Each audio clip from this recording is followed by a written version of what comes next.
and just ran right through it. Wow, that gate did not hold up well. Welcome to Viral Twist, where one driver, dozens of cops, and a boring Monday turned way too exciting. I just know that we're in the Mesquite area. Okay, we're on Town East Boulevard here, and it looks like we're headed back toward the freeway now, possibly.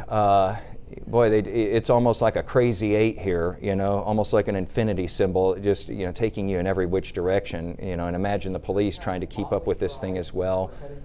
Heading south, okay, so we're heading south on Town East. Didn't look like he had a green, I say he, we don't know if it's a he or she, didn't look like he or she had a green light there in that intersection as they just blasted right through it, as well as someone else was turning. Again, that's several close calls that we've seen now. That's several wrong way driving incidents going on as we've been watching this car that has been on the run from Mesquite police now for 40 minutes or so, 45 minutes now. You know, as we were saying earlier, a lot of departments will back off.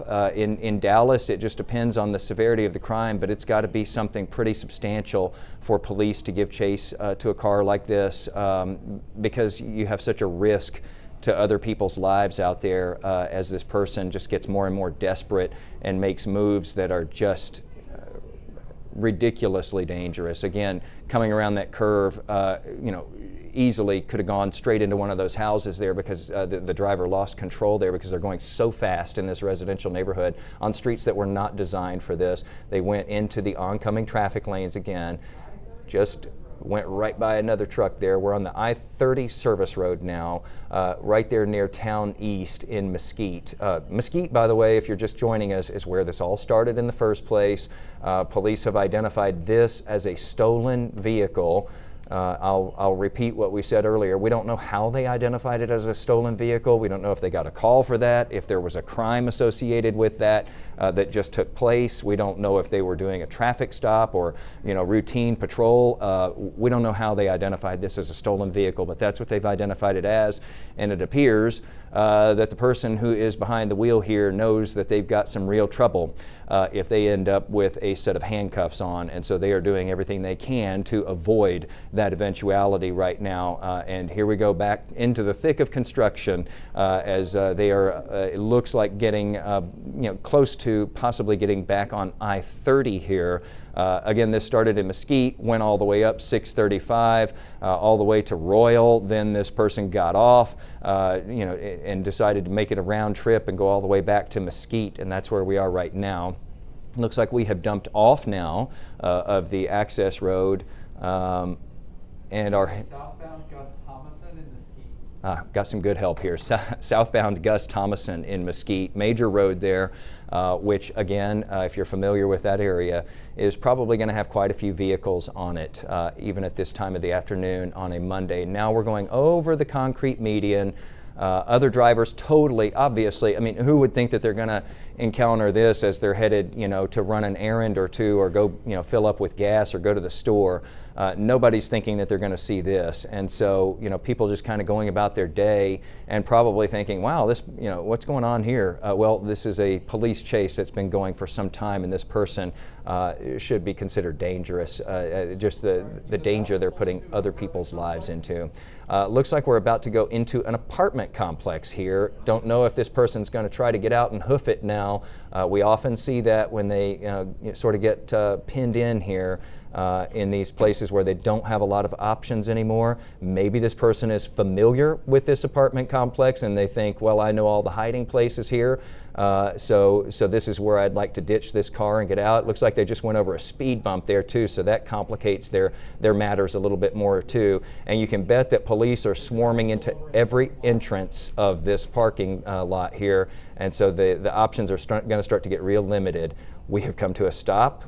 We don't see a door open yet though, so police have no idea what they're dealing with this person inside this car who has been totally fine with, you know, possibly ending other people's lives in this entire situation. So they don't know, is this person armed in there? Is there more than one person in there?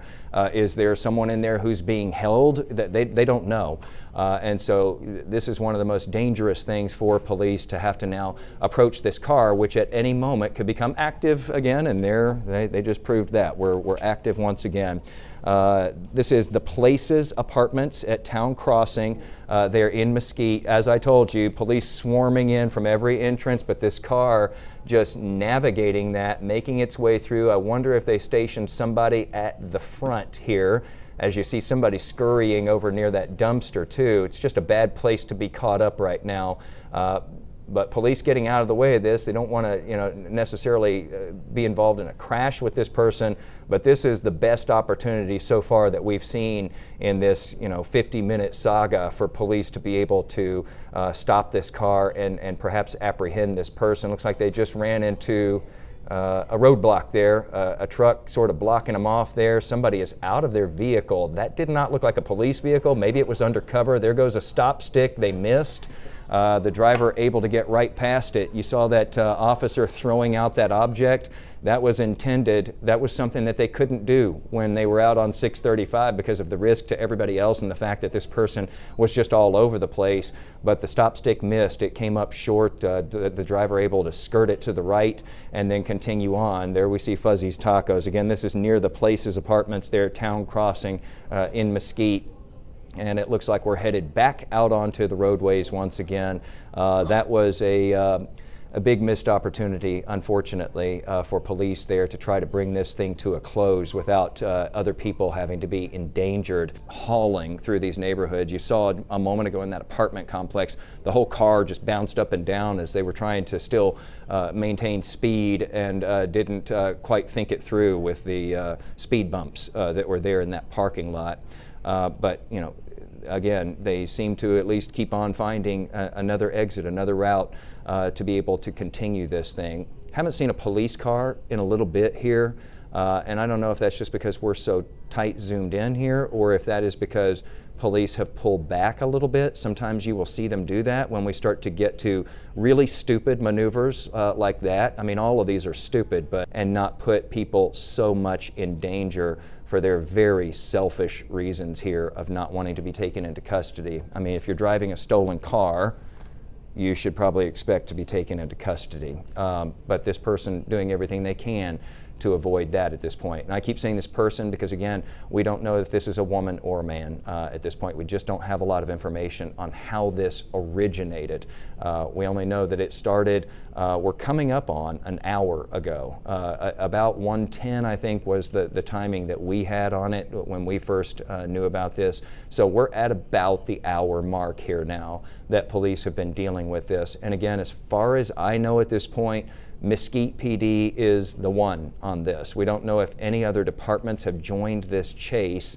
A lot of these departments have, differing views on when to chase and whether to chase.